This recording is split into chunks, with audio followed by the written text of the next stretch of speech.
Hello and welcome to the Biomass Magazine podcast.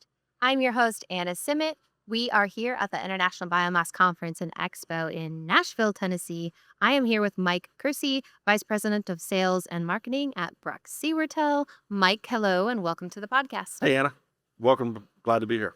We're so glad to have you. It's your first time doing a video podcast with me. It is. You're going to crush it.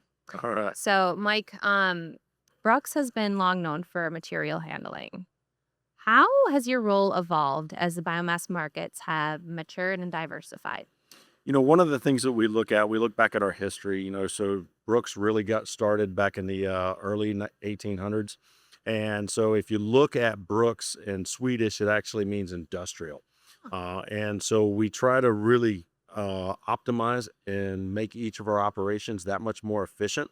So over the period of time, when I first had an introduction to Brooks back in 2007, as they were building the world's largest wood pellet plant under the JCE group, things have changed over time. We're looking at how do we optimize process flow? How do we improve traffic flow in the wood yard? How do we make sure that we're only touching material one time instead of three times? Because every time we touch that material, it's labor, it's machinery, it's the cost of the diesel and such.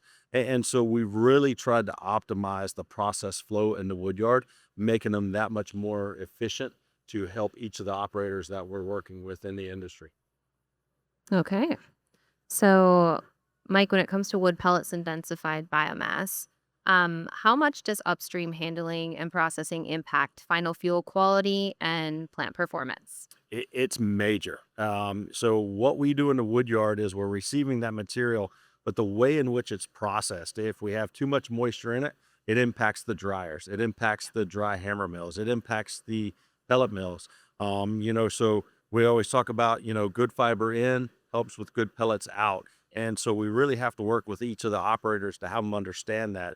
For example, if we've got a wheeled loader that's constantly driving over chips or a bulldozer pushing chips, we end up getting breakage. We get compaction, so therefore the chip piles don't dry, so they get higher moisture, and that really impacts the dryer downstream, and ultimately drives our operational cost up, and then it brings their yield down. So we need very mindful of that for each of these pellet mills, and ultimately the overall biomass industry. hmm Okay, great answer. So bottlenecks, that's something, that word we hear a lot in this industry. What are the most common bottlenecks that you're seeing today in biomass facilities? And then where can operators get the biggest efficiency gains? So a lot of the bottlenecks are coming at the chippers or the grinders. Truck dumps are typically sized such that they can receive material much faster than the chipper and or the green grind system can process it.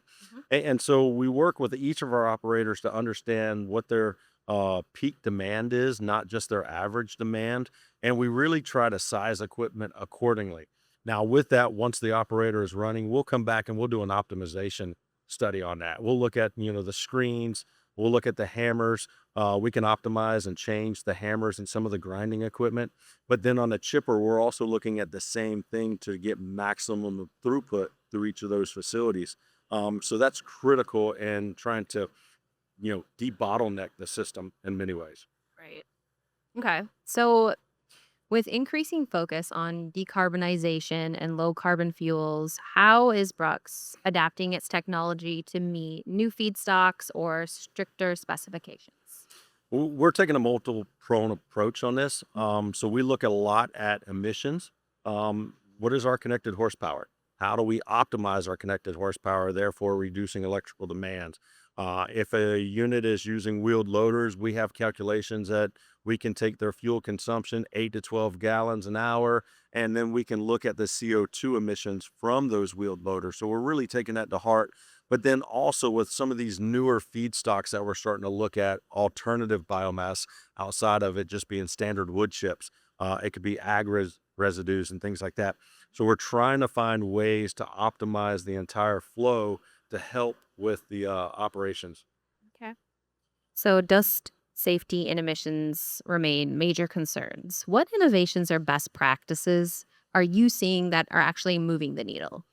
So right now, there's a particular state that is actually pushing new truck dumps to have air commission systems on it to segregate that dust out, and it's one of their best practices. So What we've done is we've got a gentle feed system when we're unloading trucks.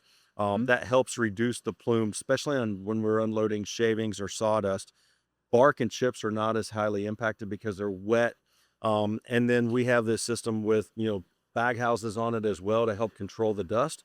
And that brings the total emissions down.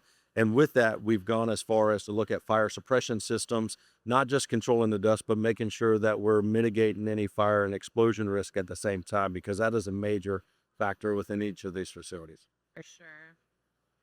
So, I feel like we're seeing some major shifts in the biomass industry, pellets specifically. Looking ahead, where do you see the biggest opportunity for biomass processing and handling systems over the next 5 to 10 years? So, with changes in the recent laws within Europe, pellets have kind of taken a little bit of a decline. We're not seeing as many opportunities on the pellet side, Yeah. and that's just because the offtake contracts are not there. Yeah. But what we are seeing on a daily basis is the need for biomass power.